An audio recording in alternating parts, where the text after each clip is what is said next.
Hi there. How are you doing today? I just was thinking about what I wanted to talk about right now, and I think I've decided I want to have sort of a platform to kind of jump from.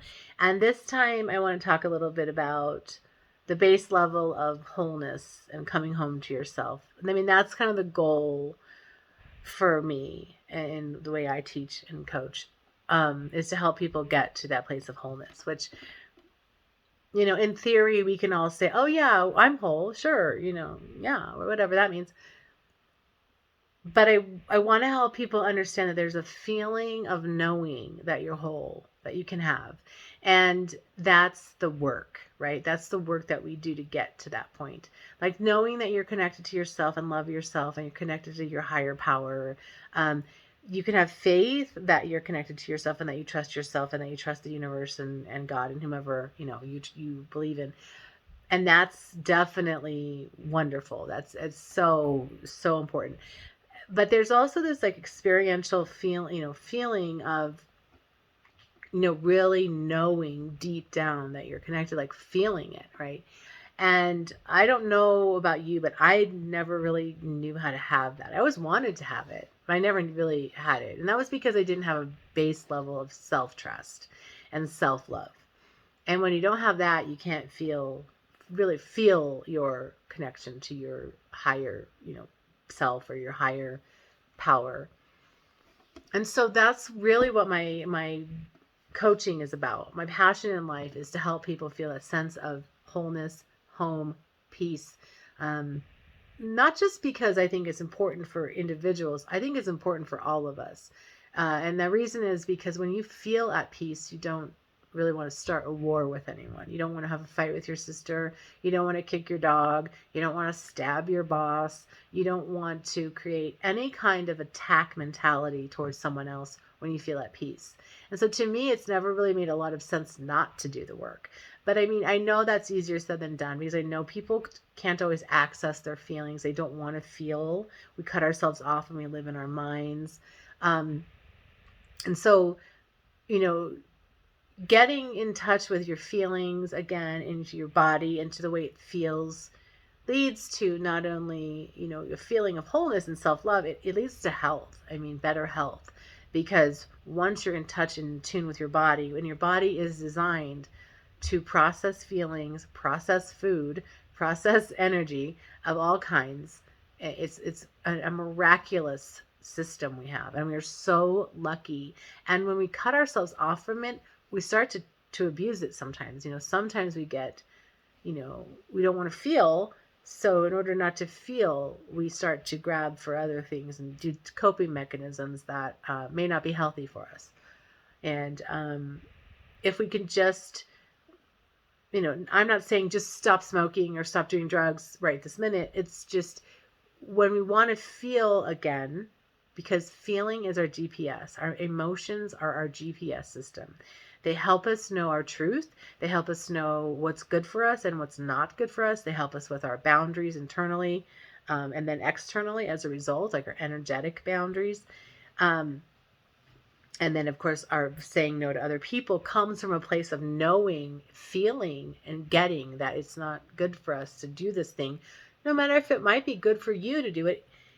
Your truth, your boundaries, your yes, your no are yours. It doesn't matter if I think you're weird because you don't want to, like, jump out of a plane. If you don't want to jump out of a plane, that's your truth and that's okay. Okay. Just need you to know that that's okay. And, you know, this, you know, avoidance of our feelings creates a lot of disharmony within us and among other people, because we don't stand in our truth and we don't do what's right for us. It hurts other people as well. So if you're somebody who cares about other people more than themselves, which is pretty common, um, I'm not saying it's the right thing to do, but if that's something that motivates you, you might want to consider loving yourself and getting in your own truth so that you stop hurting other people. So there you go. But with this base level of, I think that we're already whole, I think that we're already one, kind of, I have the spiritual, then I have the self-love, then I have the health coaching. Those are my passions, and I marry them. Because when you're, you know, when you believe, when you work on healing your fears about death and about bad things happening, and just fear in general about anything, abandonment or anything, you start to feel, the fear, you start to feel the scare, the shame, and the grief you feel, and the resentment that you felt for life, if you have. You start to feel those things, and then you start to come alive again. You start to feel your passions. You start to feel connected to yourself and loving yourself. And loving yourself does not mean you're conceited. People who don't love themselves are the ones who act arrogant and act patronizing and condescending. That's because they're overcompensating for their self-hate, basically. And they're trying to act like they love themselves by becoming conceited, and I'll use the word narcissistic, even though I'm not talking DSM-5 narcissism, like the true narcissist. I'm talking about like that tendency people have to take selfies, all the time, and act like they're better than everyone else. That comes from a place of self-loathing and a lack of self-love. And self-love itself doesn't make you act like that. Self-love makes you connected to yourself and in truth with yourself, and it makes you love yourself and be peaceful. It doesn't make you feel arrogant and like you want to hurt other people or be better than other people. There's no competition when it comes to loving yourself. Loving yourself is a pure, surrendered space, okay? It's not, I'm better than you or I'm worse than you. It's like, I'm just right here doing my thing. I'm good enough. I feel great. Just being me, being love, being my truth. Okay. And so, walking toward that is what we do when I work with you. And the, the feeling of, if you have a belief that you're not good enough, but you kind of think that you're good enough, but you don't really believe it, but you say, okay, I'm not good enough. And then I want to feel good enough. So I'm going to do these affirmations and feel like I'm good enough. I am good enough. I am good enough. Okay. Affirmations are great, but you might still not believe it, right? There might be a part of you that doesn't really believe this. And that's okay, because then you're probably going to get triggered, or something in life is going to show up that day or that week to show you that you're not good enough. Now you can go back to square one and say, see, there's the proof. I'm not good enough. Or you can follow the trigger. The trigger is going to get you into some anger. The trigger is going to get you into some sadness or fear or shame, right? It's going to get you into a feeling, and it's going to help you feel disappointment, judgment, self-judgment, or other judgment. It's going to make you feel something, or maybe a lot of things. When you feel those feelings, you're on your way to connecting to yourself, okay? The truth of how you feel is now allowed to be honored, acknowledged, felt, known. You become aware, okay? It's that self-awareness. And so then you're on your way. You're making steps. You're creating boundaries. You're becoming more detached. You're from outcome. I don't mean like that, just not caring or apathetic. I mean, you're getting healthier in yourself. And when you're healthier in yourself, you tend to start to believe that you really are good enough. So there's a little bit of a pathway rather than just a big leap from I am not good enough to I am good enough. You got to like step your way toward it, get to the middle ground rather than, start to believe something you can believe. Like if I'm not good enough is your thing, but you want to get to I am good enough.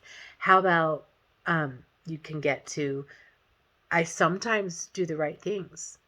I sometimes make good choices. And occasionally, and every day I'm getting closer to being good enough, and that's something that maybe part of your brain can think, yeah, that's, I could see that. Sometimes you are good enough. Sometimes you do the right thing and you are good enough. Okay. All right. I can buy into that. Right. So you want to get closer to that belief rather than just, well, I'm awesome. If you lost your job and your kids hate you and you, lost all your money gambling last week, you're going to probably not feel like you're awesome.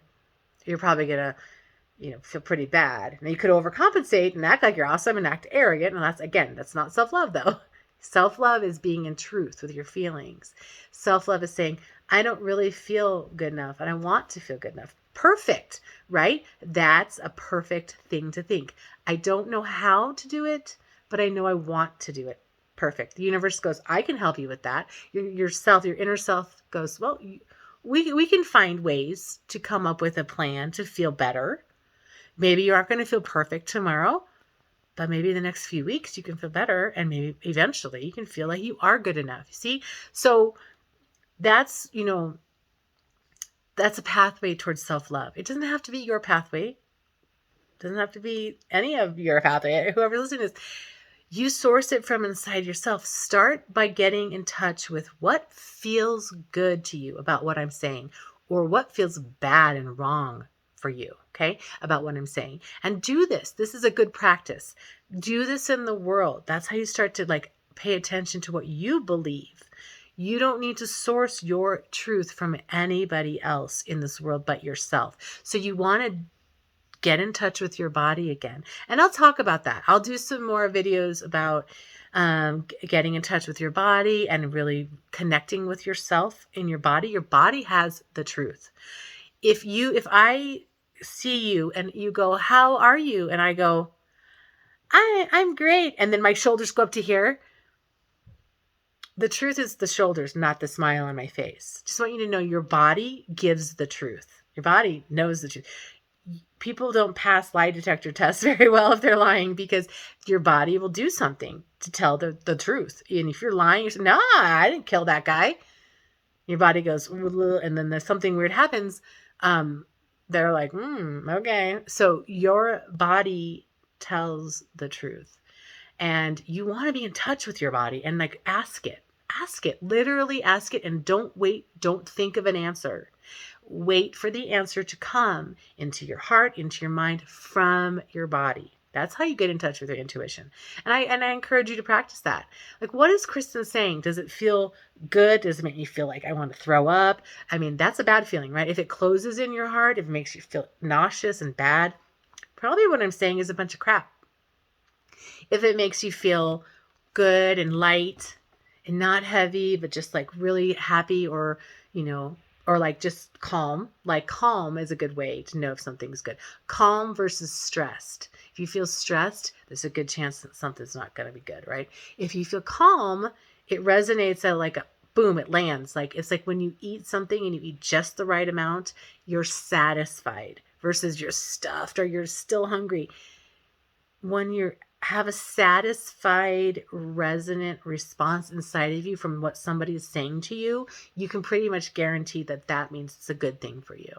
But everyone has different messaging systems inside of themselves. Sometimes people will get a loving feeling in their heart when it's a yes, or an expansion. Sometimes you'll get a rock in your heart when it's a no, or you'll get, your stomach will feel really tight if it's bad, or it'll be like, whoo, butterflies. Oh my gosh. Or you can get things all over your body that show you tingles, or sometimes usually yeah, that's a good thing, right? Tingles on your head, a feeling of your hair standing on end. That's usually a yes.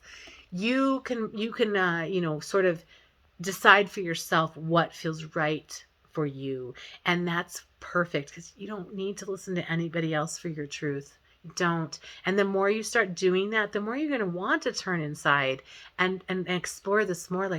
Oh, how did I feel when that person, called me that bad name? Well, I felt really bad, and I think I'm going to cry. Cry. Yes. I will tell you to cry all day long. Crying is releasing. Crying is healing. Have you ever heard tears are healing? Crying is your body's way of saying, I have this energy in me that feels bad, and I need to get it out of my system, and I want to just cry for a little bit. And have you ever noticed when you cry like that, the childlike tears, it makes you feel peaceful at the end. Those are healing tears. And once you're done, you get that satisfied feeling again, okay, I'm done. I cried for a half hour.